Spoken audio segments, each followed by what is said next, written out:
Forbes India show. I'm Senthil Shengalvarayan. Our guest today is the Badshah of retail.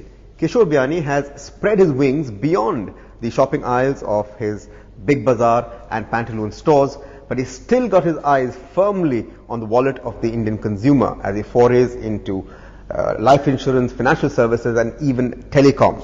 Kishore, thank you so much for joining us. Pleasure having you. 120 stores, a turnover of 5,000. My numbers may be dated because you keep growing so quickly. All of this happened in India and happened so very fast. Some people say that it is powered by the maverick genius of Kishore Biyani. Maverick because you moved so fast, taking what was apparently big risks. But when you made these moves, when you opened that first store in Calcutta, 10,000 square feet, how much were you gambling and how much was it calculated? I think it's a journey. As an entrepreneur, you have a dream that you need to do something. You discover your desires or ambitions as you keep on doing things. And I think when we opened the 10,000 square feet store, we were not sure how will we fill it up.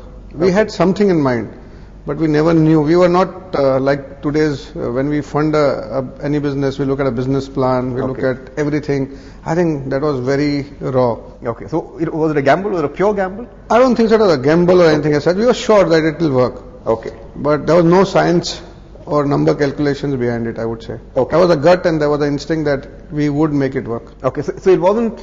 So how do you react when people call you a maverick? Are you saying that you see the picture very clearly and others can't see it, and that's why they think I don't know. Maverick? Somehow, I believe everybody is made differently. And I don't know, maverick is, if you are successful, people call you a maverick, otherwise people call you a loser. So I think that's okay. But I think that doesn't mean you don't try. Okay. I think in India, we have to celebrate entrepreneurship. We have to celebrate failures. We have to celebrate successes. Okay. Unfortunately, we don't celebrate failures. Okay. So tell us about your failures, because your successes are very well known.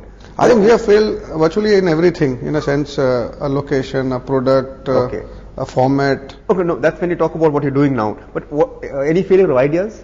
A lot of things. I thought I will produce cinemas, and probably that didn't work at all. So that was a big failure. Okay. So I think I attempted to do quite a few things. We thought we'll look at the entire shopping basket of the customer, entire wallet.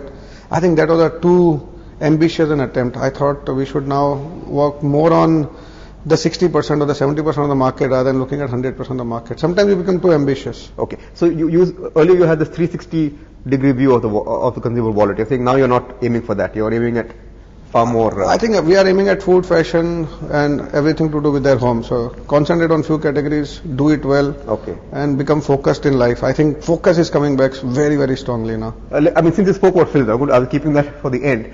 But you made two films. One of course, which you said, which you've written in your book, was a flop. The other did okay. But there are still people who think in your organization, someone who's quoted in your book, I think Ms. Malhotra, who thinks that Kishore will go back to making films because that's where his heart lies, and he also thinks it's the best way of communicating to the masses.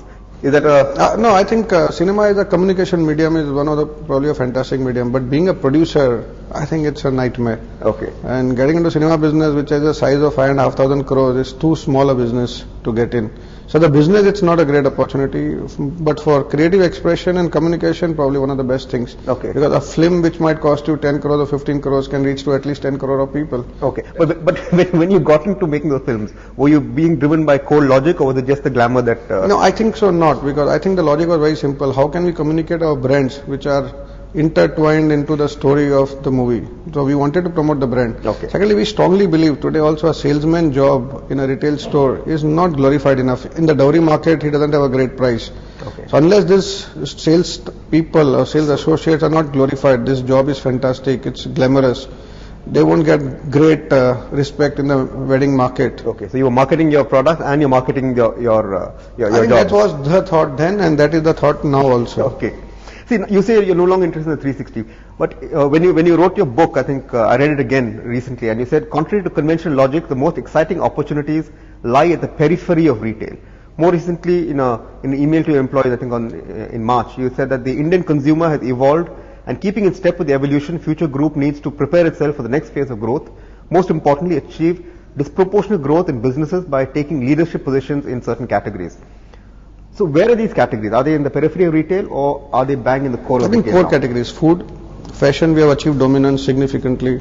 That is consumer durables and electronics, and furniture. I think these are the four categories where we want to be there, we want to be strong, we want to be on the entire part of the supply chain and see how we can bring down the prices of these products and make our customers more than happy. Okay. So when you spoke with 3 years ago, when you spoke about the opportunity, exciting opportunity in the periphery of retail, is your... I think the periphery of retail was media, it was finance, it was logistics, it was technology.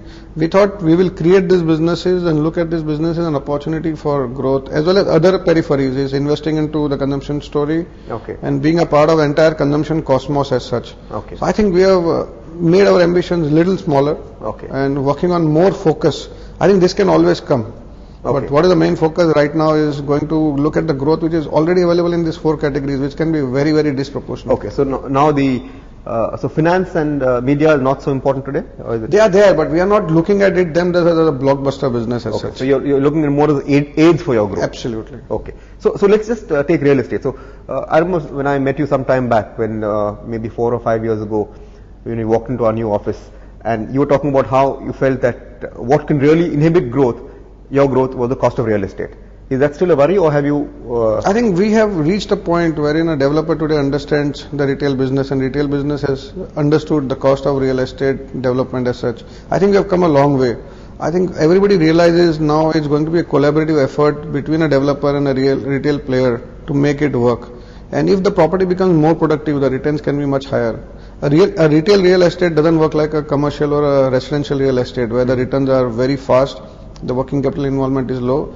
Retail is a very long horizon business, where the returns can be very disproportionate, but not in the short term.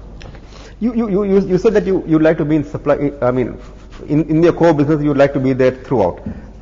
Is that a change in strategy? Because when you first started, you had you almost outsourced all your supplies. So today also we outsource every supply, but the idea is to reach as close to the product and be aware of the cost of the entire product and see how you can reduce the cost and create a standard of living which is much higher for the customer at a much lower cost. So does that explain your investment in Ruchi? We have not invested in Ruchi, but we invested in some other FMCG companies. Okay. And we believe the next big stories where we want to put our fingers on is to understand the growth categories of India. I think one of the growth categories of India is going to be FMCG food, because we believe more and more people will move towards value-added food consumption, processed food, ready-to-eat food.